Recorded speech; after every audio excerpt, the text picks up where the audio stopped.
Donc bonjour Rose Clark. Bonjour. On est très heureux de vous accueillir ici au Bois Fleuri, à la salle d'exposition du Bois Fleuri. Je suis content d'être là déjà.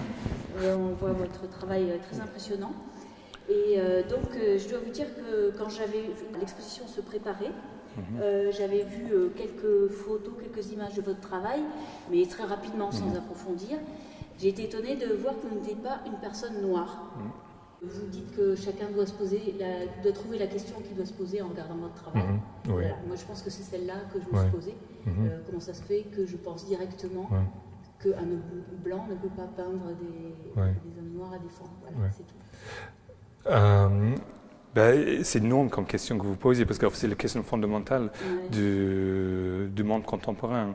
Pourquoi, parce que grosso modo, la question que vous posez, c'est que pourquoi je dois ou ne dois pas m'intéresser à une problématique que je ne porte pas dans la peau, littéralement. Et je pense que déjà les événements de la semaine dernière, les attentats, sont un bon exemple de, je ne sais pas, peut-être d'une société un petit peu nombriliste qui ne regarde que son nombril et qui ne se rend pas compte qu'il y a des choses qui se passent à l'extérieur de son pays et de sa société qui lui touchent, qui vont lui toucher profondément. Le sujet en général dans mon travail, sans parler de la particularité d'un tableau ou d'un autre, le sujet c'est le monde contemporain dans lequel on vit. Et souvent, j'aborde le rapport de force dans ce monde. Et ces rapports de force sont à la fois à l'intérieur de notre propre société, mais surtout sont de notre société vers d'autres sociétés. Et c'est ça le sujet de prédilection dans mon travail. Donc, c'est évident que pour évoquer ces sujets, il faut que je montre, je n'illustre pas, je ne décris pas, mais il faut montrer un petit peu ce que c'est que cet autre qui est exclu de notre pensée, puisqu'on est tellement centré sur nous-mêmes. Mais là, donc, ce ne sont que des hommes et des femmes noirs. Non, il y en a pas. Il pourrait y en avoir d'autres. Oui, mais il n'y a pas que des hommes et des femmes noirs dans les expositions, ni dans mon travail en général. Il faut dire que j'ai beaucoup travaillé sur l'Afrique du Sud, sur le Rwanda. Mais quand je fais un travail sur ces pays, c'est plutôt un travail politique, même si forcément il y a des personnages de ces pays qui figurent dans mon travail. Enfin, quand je dis des personnages, des personnes de ces pays qui figurent dans mon travail, c'est beaucoup dire, parce qu'il n'y a jamais de nom propre dans mon travail, il n'y a jamais de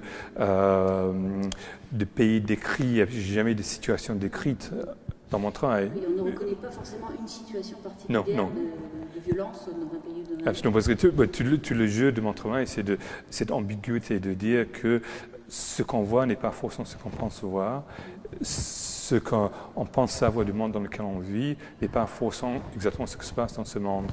Et donc, pour faire une sorte de synthèse, un résumé des leitmotifs qui traversent mon travail, c'est une interrogation sur le monde contemporain et sur notre manière de voir ce monde, qui est une manière, oui, je pourrais dire superficielle, puisque on le voit autrement de comment il est.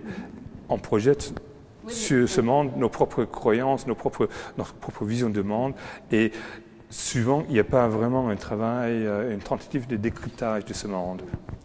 En quoi connaître ce monde, en quoi voir ce qu'on voit, et ce n'est pas vrai, c'est rarement vrai.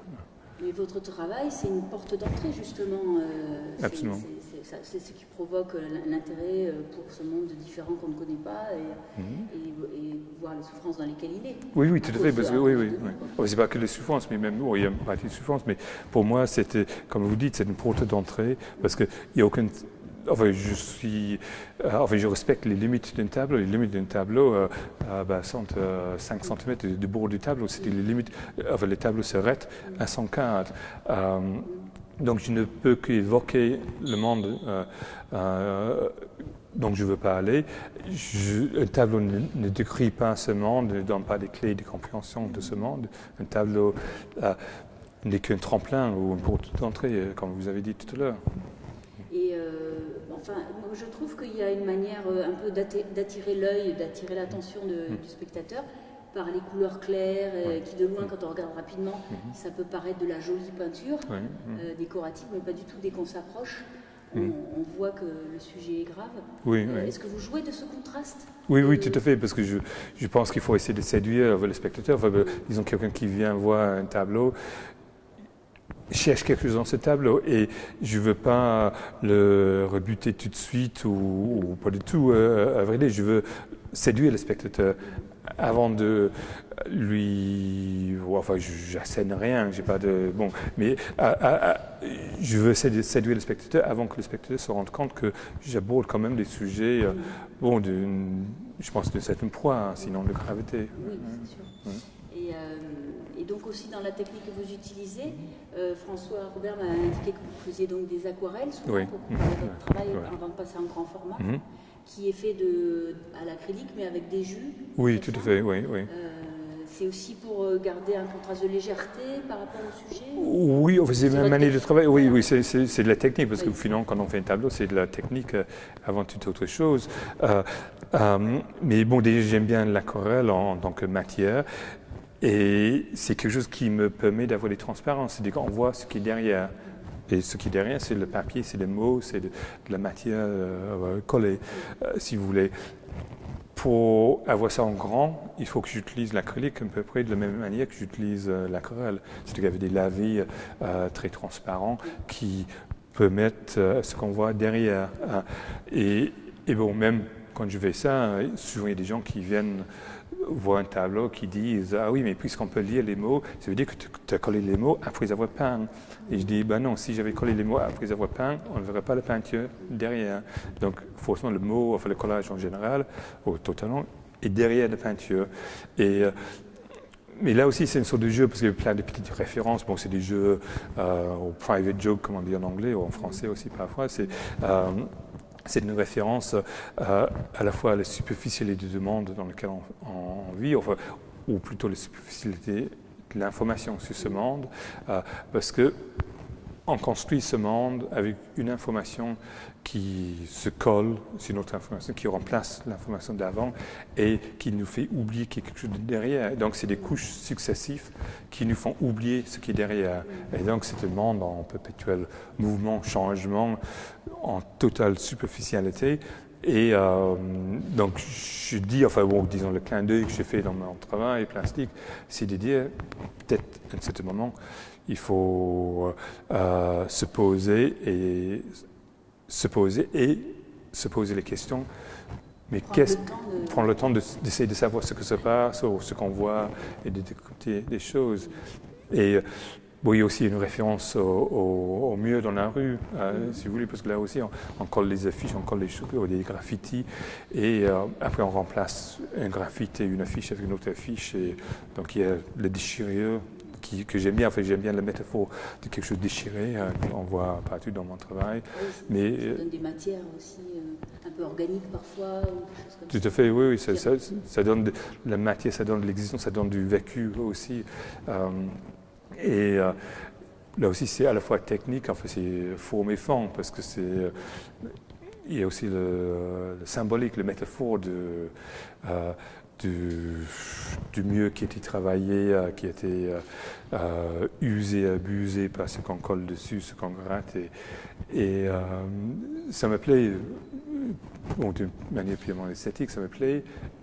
La référence aussi me plaît parce que c'est le monde dans lequel on vit. Il y a le mieux qui change. Ou de journaux, de quotidien, ou des choses comme ça.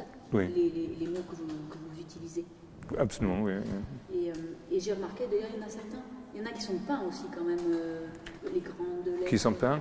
Les phrases ou les mots. Non, pas vraiment. Enfin, parfois ici, il y en a qui sont repiqués avec de la peinture pour dire, mais non, ce qui, enfin, disons, si c'est peint, c'est juste pour souligner ce qu'il a déjà avant. Mais tout est imprimé parce que j'aime bien cette impression de, enfin, l'impression que l'impression donne, enfin, les choses imprimées. Oui.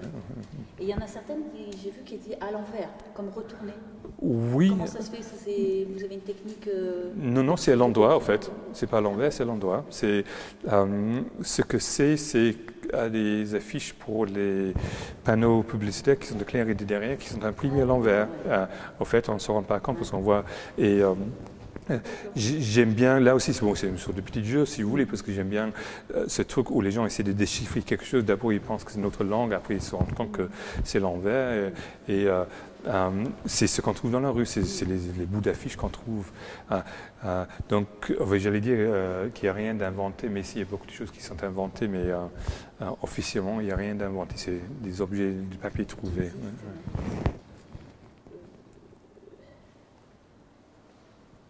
Voilà, donc ici dans l'exposition, on a des peintures de 3 grands projets que vous avez eus, les hommes qui marchent debout. Oui, les hommes debout, oui.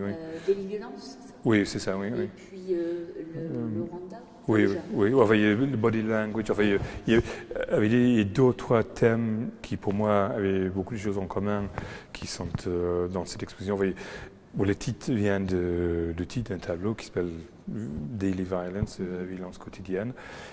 Et à vrai dire, qui n'avait absolument rien à voir forcément avec des événements de début janvier. Oui, mais la référence était à la violence quotidienne exercée par le monde du travail. Et c'est un projet que je suis en train de développer. Mais après, je me rends compte que oui, on peut appliquer ces mots, ce titre, à plein de situations différentes. Donc il y a d'autres œuvres qui évoquent le projet que je mène au Rwanda, enfin 2 projets que je mène au Rwanda, dont un en particulier les hommes debout.